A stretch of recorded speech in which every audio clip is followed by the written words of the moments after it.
بقيه اللعيبه ولا اروع، ولا هتكلم كلمه، ومش هتكلم في الاداء، ومش هتكلم ليه محمد صلاح طلع وحمزه عبد الكريم نزل، وعلى فكره كان ولا روعه.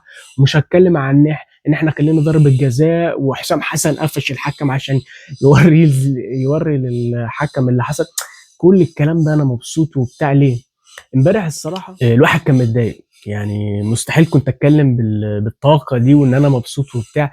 بس بعديها بشويه ايقنت يا جماعه احنا كنا عايزين ناخد نقطه من بلجيكا. انا امبارح بعد اول ربع ساعه انا ما كنتش مستوعب، هو ده منتخب مصر؟ هو ده منتخبنا؟